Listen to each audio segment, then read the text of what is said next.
ನಮಸ್ಕಾರ. ಎನ್ಆರ್ ಪರ ಸುದ್ದಿ ಸಮಾಚಾರಕ್ಕೆ ಸ್ವಾಗತ. ಇಂದು ಬುಧವಾರ. ಓದುತ್ತಿರುವವರು ನಂದಿನಿ ಆನಂದೂರು.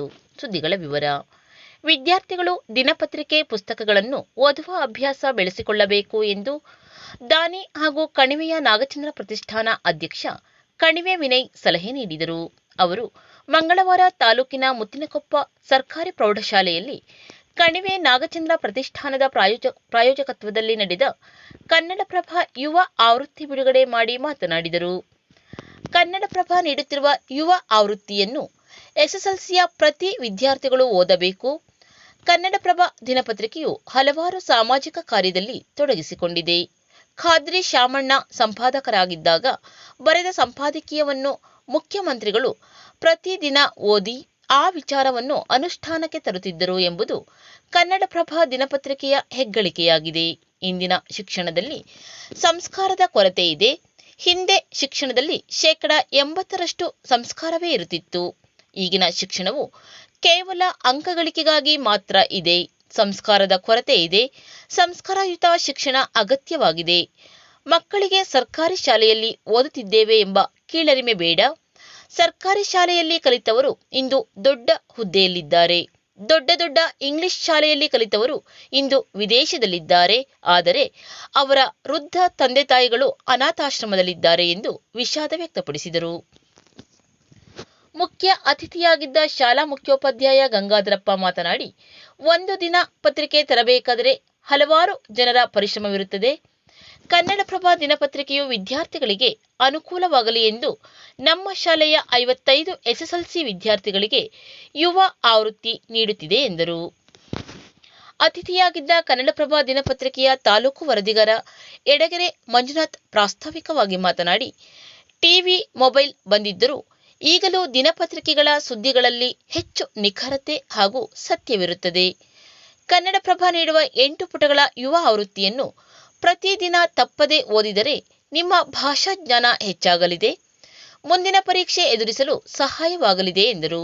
ಇದೇ ಸಂದರ್ಭದಲ್ಲಿ ದಾನಿಗಳಾದ ಕಣಿವೆ ವಿನಯ್ ಅವರನ್ನು ಅಭಿನಂದಿಸಲಾಯಿತು. ಸಭೆಯ ಅಧ್ಯಕ್ಷತೆಯನ್ನು ಶಾಲಾ ಎಸ್ಡಿಎಂಸಿ ಸದಸ್ಯ ದಿನೇಶ್ ವಹಿಸಿದ್ದರು. ವೇದಿಕೆಯಲ್ಲಿ ಸಹ ಶಿಕ್ಷಕರಾದ ಚಂದ್ರಪ್ಪ, ಮತಾಯ್, ಪ್ರಶಾಂತಿ, ತಾಜ್, ನೀಲಮ್ಮ, ವಾಸು ಉಪಸ್ಥಿತರಿದ್ದರು. ವಿದ್ಯಾರ್ಥಿಗಳಾದ ತೇಜಸ್, ಶಾಹಿಸ್, ಸೌಜನ್ಯ, ವೈಭವ್ ತಮ್ಮ ಅನಿಸಿಕೆ ವ್ಯಕ್ತಪಡಿಸಿದರು. ಒಳ್ಳೆ ಶಾಲೆಗಳು ಹಳ್ಳಿಗೆ ಇಂಗ್ಲಿಷ್ ಮೀಡಿಯಂ ಶಾಲೆಗಳು ಬಂದ ತಕ್ಷಣ ನಮ್ಮ ವಿದ್ಯಾಭ್ಯಾಸದ ಮಟ್ಟ ಬಹಳ ಎತ್ತರಕ್ಕೆ ಹೋಗ್ಬಿಡುತ್ತೆ, ನಮ್ಮ ಮಕ್ಕಳ ಶೈಕ್ಷಣಿಕ ಮಟ್ಟ ಬೆಳೆದ್ಬಿಡುತ್ತೆ ಅಂತ ನಾವು ತುಂಬಾ ಸಂತೋಷ ಪಡ್ತಾ ಇದ್ದೀವಿ. ಅದು 50% ಸತ್ಯ ಆದರೆ 50% ಸುಳ್ಳಾಗಿ ಕಾಣ್ತಾ ಇದೆ. ಯಾಕೆ ಸುಳ್ಳಾಗಿ ಕಾಣ್ತಾ ಇದೆ ಅಂತ ಹೇಳಿದ್ರೆ, ನಾವು ಆಲೋಚನೆ ಮಾಡ್ತಿದ್ದೇವೆ ಎಲ್ಲರೂ ಶೈಕ್ಷಣಿಕ ಮಟ್ಟದಲ್ಲಿ ಎಲ್ಲಿ ಹೋಗಿ ತಲುಪಿದ್ದಾರೆ ಅಂತ ನೋಡಿದ್ರೆ ತುಂಬಾ ಹೆಮ್ಮೆ ಆಗುತ್ತೆ. ನಮ್ಮ ಮಕ್ಕಳು ಇವತ್ತು ಅಮೆರಿಕದಲ್ಲಿ ಉದ್ಯೋಗದಲ್ಲಿದ್ದಾರೆ, ಆಸ್ಟ್ರೇಲಿಯಾದಲ್ಲಿದ್ದಾರೆ, ಪ್ರಪಂಚದ ಎಲ್ಲ ಕಡೆ ಉದ್ಯೋಗವನ್ನು ಪಡೆದುಕೊಳ್ಳುವಲ್ಲಿ ಸಫಲರಾಗಿದ್ದಾರೆ. ಅದಕ್ಕೆ ನಾವು ಹೆಮ್ಮೆ ಪಡ್ತಾ ಇದ್ರೆ, ಅವ್ರ ಅಪ್ಪ ಅಮ್ಮನ ಪರಿಸ್ಥಿತಿ ಏನಾಗಿದೆ ಅಂತ ನೋಡಿದ್ರೆ, ಇವತ್ತು ಬೆಂಗಳೂರಿನಲ್ಲಿ 80% ಸಮಾಜಕ್ಕೋಸ್ಕರವಾಗಿ ದುಡ್ಡನ್ನು ಖರ್ಚು ಮಾಡ್ತಾ ಇದ್ದಾರೆ. ಹಾಗಾಗಿ ನಾನು ಕೂಡ ಕೇಳಿದೆ, ಕನ್ನಡಪ್ರಭಕ್ಕೋಸ್ಕರ ಅವರು ಕೊಡೋದಕ್ಕೆ ಒಪ್ಪಿಕೊಂಡಿದ್ದಾರೆ, ಬಂದಿದ್ದಾರೆ. ಅವ್ರನ್ನು ಕೂಡ ಈ ಒಂದು ಸಂದರ್ಭದಲ್ಲಿ ನೆನಪಿಸ್ಕೊಳ್ತೇನೆ. ಅವರು ಬಹುಮುಖ, ಜೊತೆಗೆ ನಿಮಗೆಲ್ಲ ಗೊತ್ತಿರ್ಬೋದೇನ, ಒಬ್ಬರು ಸಿನಿಮಾ ನಟರು ಆಗಿದ್ದಾರೆ, ಜೊತೆಗೆ ಪ್ರೊಡ್ಯೂಸರು, ದುಡ್ಡನ್ನು ಹಾಕ್ತಾರೆ, ನಿರ್ಮಾಪಕರು. ಸಚಿವ ಸಂಪುಟದಲ್ಲಿ ವಿಧಾನ ಪರಿಷತ್ ಸದಸ್ಯೆ ಗಾಯತ್ರಿ ಶಾಂತೇಗೌಡ ಅವರಿಗೆ ಸಚಿವ ಸ್ಥಾನ ನೀಡದೇ ಇರುವುದು ತುಂಬಾ ಬೇಸರ ತಂದಿದೆ ಎಂದು ಕೆಪಿಸಿಸಿ ಸದಸ್ಯ ಪಿಆರ್ ಸದಾಶಿವ ಅಸಮಾಧಾನ ವ್ಯಕ್ತಪಡಿಸಿದರು. ಅವರು ಪತ್ರಿಕಾ ಹೇಳಿಕೆ ನೀಡಿ, ಕಳೆದ 25 ವರ್ಷದಿಂದ ಚಿಕ್ಕಮಗಳೂರು ಜಿಲ್ಲೆಯಿಂದ ಆಯ್ಕೆಯಾದ ಯಾವುದೇ ಕಾಂಗ್ರೆಸ್ ಶಾಸಕರಿಗೂ ಸಚಿವ ಸ್ಥಾನ ದೊರಕಿಲ್ಲ. ಕಳೆದ ವಿಧಾನಸಭಾ ಚುನಾವಣೆಯಲ್ಲಿ ಕಾಂಗ್ರೆಸ್ ಪಕ್ಷವು ಚಿಕ್ಕಮಗಳೂರು ಜಿಲ್ಲೆಯ ಎಲ್ಲ 5 ಕ್ಷೇತ್ರಗಳಲ್ಲೂ ಭರ್ಜರಿ ಜಯಬೇರಿ ಬಾರಿಸಿದೆ. ಆದರೂ ಸಚಿವ ಸಂಪುಟದಲ್ಲಿ ನಮ್ಮ ಜಿಲ್ಲೆಗೆ ಸೂಕ್ತ ಪ್ರಾತಿನಿಧ್ಯ ಸಿಕ್ಕಿಲ್ಲ.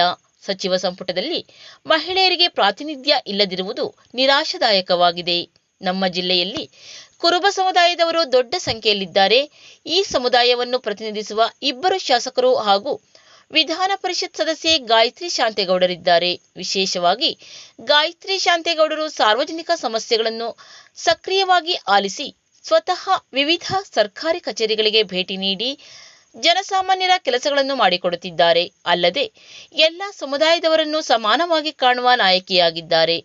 ಅವರನ್ನು ಸಚಿವ ಸಂಪುಟದ ಪಟ್ಟಿಯಿಂದ ಕೈಬಿಟ್ಟಿರುವುದು ಅತ್ಯಂತ ಬೇಸರದ ಸಂಗತಿಯಾಗಿದೆ. ಆದ್ದರಿಂದ ನಮ್ಮ ನಾಯಕರಾದ ಡಿಕೆ ಶಿವಕುಮಾರ್, ಸಿದ್ದರಾಮಯ್ಯ, ಬಿಕೆ ಹರಿಪ್ರಸಾದ್ ಅವರು ಈ ನಿರ್ಧಾರವನ್ನು ಮರುಪರಿಶೀಲಿಸಿ ಚಿಕ್ಕಮಗಳೂರು ಜಿಲ್ಲೆಯನ್ನು ಪ್ರತಿನಿಧಿಸಲು ಗಾಯತ್ರಿ ಶಾಂತೇಗೌಡ ಅವರಿಗೆ ಸಚಿವ ಸಂಪುಟದಲ್ಲಿ ಸ್ಥಾನ ನೀಡಬೇಕು ಎಂದು ಅವರು ಒತ್ತಾಯಿಸಿದ್ದಾರೆ. ಧರ್ಮಸ್ಥಳ ಗ್ರಾಮಾಭಿವೃದ್ಧಿ ಯೋಜನೆಯ ಬಿಎಚ್ ಕೈಮರ ವಲಯ ವ್ಯಾಪ್ತಿಯಲ್ಲಿ ಮಂಗಳವಾರ ಕಾನೂರು ಸಿಎಸ್ಸಿಯ ಎ ಹಾಗೂ ಬಿ ಕೇಂದ್ರದ ಡಿಜಿಟಲ್ ಪೇ ಕಾರ್ಯಕ್ರಮದ ಉದ್ಘಾಟನಾ ಕಾರ್ಯಕ್ರಮವು ಗುಡ್ಡೇಹಳ್ಳ ಹಾಗೂ ಕಟ್ಟಿನಮನೆಯಲ್ಲಿ ನಡೆಯಿತು. ಗುಡ್ಡೇಹಳ್ಳದ ಸಿಎಸ್ಸಿಯ ಬಿ ಕೇಂದ್ರದಲ್ಲಿ ಧರ್ಮಸ್ಥಳ ಗ್ರಾಮಾಭಿವೃದ್ಧಿ ಯೋಜನೆಯ ಒಕ್ಕೂಟದ ಅಧ್ಯಕ್ಷ ಶ್ರೀನಿವಾಸ್ ಉದ್ಘಾಟಿಸಿದರು. ಈ ಸಂದರ್ಭದಲ್ಲಿ ವಲಯ ಮೇಲ್ವಿಚಾರಕ ರವಿ ಮಾತನಾಡಿ, ಡಿಜಿಟಲ್ ಪೇ ಮೂಲಕ ಗ್ರಾಮೀಣ ಭಾಗದ ಜನರು ಸುಲಭವಾಗಿ ಹಾಗೂ ಸುರಕ್ಷಿತವಾಗಿ ವಹಿವಾಟು ನಡೆಸಬಹುದು. ಇದರಿಂದ ಸಮಯ ಹಾಗೂ ಗ್ರಾಮೀಣ ಭಾಗದ ಜನರಿಗೆ ಬ್ಯಾಂಕ್ ಅಲೆದಾಟ ತಪ್ಪಲಿದೆ ಎಂದರು. ಇದೇ ಸಂದರ್ಭದಲ್ಲಿ ಸೇವಾ ಪ್ರತಿನಿಧಿ ಶೈನಿ ಉಪಸ್ಥಿತರಿದ್ದರು. ಕಟ್ಟಿನಮನೆಯ ಸಿಎಸ್ಸಿಯ ಎ ಕೇಂದ್ರವನ್ನು ಒಕ್ಕೂಟದ ಅಧ್ಯಕ್ಷ ವಿಜಯಕುಮಾರ್ ಉದ್ಘಾಟಿಸಿದರು. ಸೇವಾ ಪ್ರತಿನಿಧಿ ಮಂಜುಳಾ ಮತ್ತಿತರರು ಉಪಸ್ಥಿತರಿದ್ದರು.